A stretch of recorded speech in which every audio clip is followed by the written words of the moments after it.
Mehmet Cahit Şener li gundê girê Sîran ku girêdayê Batmanê ye di pazdehê çileya Paşîn sala hezar û neh sed û pêncî û heştan de ji dayîk bûye. Ji malbatek welatparêz û maldar e.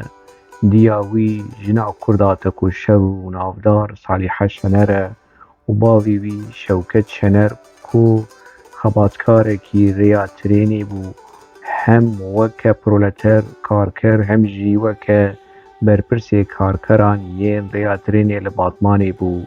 Bavê wî bi eslê xwe ji Amedê ye. Dibistana seretayî li gundê girê Sîran xwendiye ji ber hin nakokiyên malbatan yên li ser erdan di sala hezar û neh sed û şêst û pêncan şêst û şeşan de diçe dibistana bi navê Cengîz Topal ya li Batmanê û li wir xwendina xwe berdewam dike. Di sala hezar û neh sed û heftê de li Batmanê dest bi xwendina dibistana navîn dike, cara yekemîn mamosteyekî bi navê Mehmed Elî ku bi eslê xwe ji Dêrsimê ye nas dike. Mehmed Şener ji bo peydekirina cihê razan û xwarinê gelekî alîkariya mamosteyê xwe dike. Di hewşa mala xwe de odeyeke dide wî.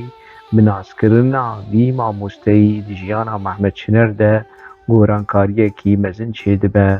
Çavên wî li ser rewşa civakî û pirsgirêkên siyasî û aborî û sosyolojî yên civakê vedibin. Di sala hezar û neh sed û heftê û sisiyan de dibistana navîn diqedîne û di ezmûneya mamostetiyê de bi ser dikeve. Qeyda xwe li bajarê Mêrsînê di dibistana mamostetiyê de çê dike. Cara yekemîn ramanên çepgirî û sosyalîzmê di Partiya Karkerên Sosyalîst yên Tirkiyeyê de nas dike. Piştre hin ciwanên bajarên Mêrsînê nas dike. Her wiha hevalên şoreşgerî yên Tirkiyeyê yên weke İbrahîm Kaypekeya nas dike û guhertinên nû di kesayetiya Şener de çêdibin. Dema Şener dibistana mamostetiyê dixwîne, di sala wî ya dawî de deselatdariya Tirk biryarek digire ku dibistana wan bike lîseya mamostetiyê. Ji bo ev biryar neyê pejirandin, protestoya xwendekaran dest pê dike. Li gelek cihan xwepêşandan pêk tên.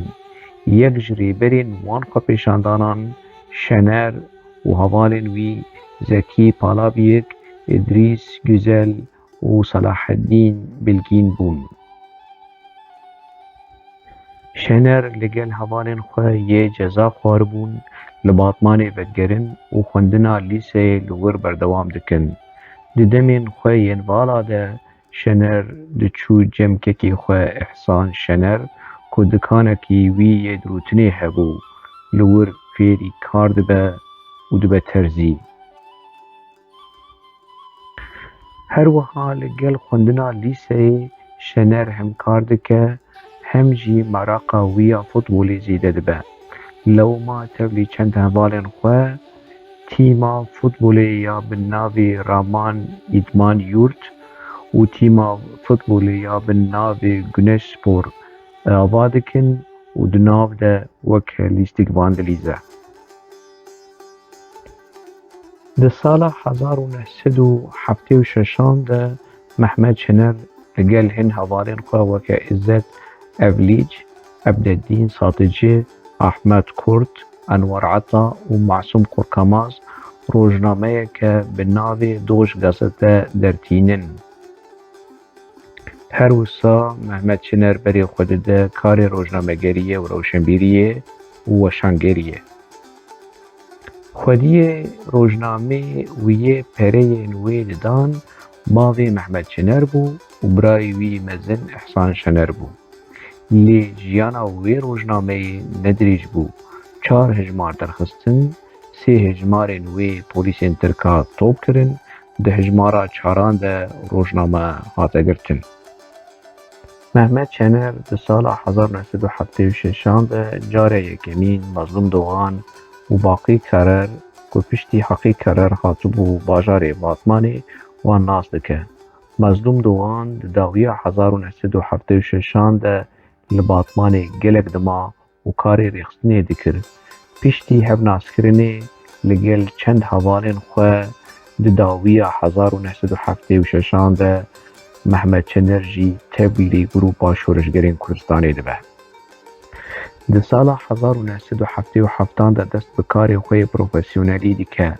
د ناواوی کاری ده جوان ماموسته کارگرین پترولی لگل همی کسین کار دکرن د خبات سیاسی ده شنر وک خباتکارکی هری لپیش بو و رولا خواه د ناوا شورشگری کردستانی ده دماند. محمد شنر، معصوم کرکماز، فاروق آلتون و ادریس گزل تم د ناوا خباتین باتمان سیر دوانی ده بود. د سال 1978 ده د ناوبرا کارگرین پترولی و سندیکه پترول ایش ده هن کیشه و پرسکری کرودان. شنر به کاری ریخستنی و مجول بو و دست آوید کار و خباتی و به شیوه کی اشکره و فکری لهمبری پولیسین ترک درکت و شنر هات بنچاف کرن و جزای کی بچوک لی هات برین. دوی سالی دجی محمد شنر تبلی کنگره PKK یا لگوندی فیسی کو د 28 مجدار سال 1978 لدار دکه دبه. محمد جاهد شنر د چلیا پاشین یا سال 1908 ده تیگرتن 8-9 سالان د زدان دیاربکر ده دمینه د 14 تیرمه سال 1982 ده تبلی روشین مرنه دبه.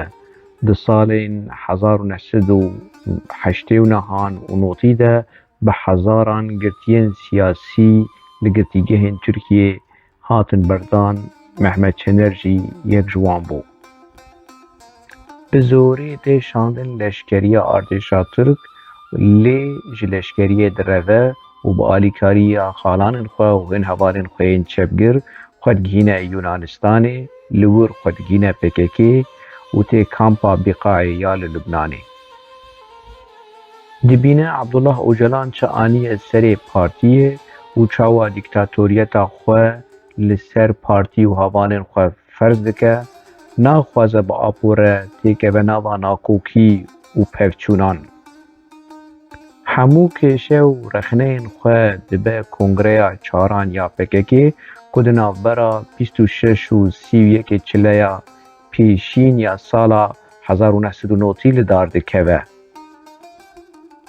دو کنگره ده او ساری باران دنگی هری بلند تینن و او پروژه خویا ریفورما PKK بسر دکوین. آپو بریار و انجام کنگره یا چاران قبول ناکه و فرمان اگرتنا محمد شنر ده و جا عبدالرحمن قایقجی فایق دخوازه شنر باویج زندانی لی فایق شنر و ساری باران به هفرج PKK ودقتن و PKK وجین ساز دکن. شنر و هن حوالین خواه تین قامشلو. پشتی دمه که PKK جه وان ناز دکه تیما کشتنی دشینه سروان دی یکی مجدار 1991 ده محمد جاهد شنر و فاطمه تمل بگولین PKK جیانا خوش دست دادن.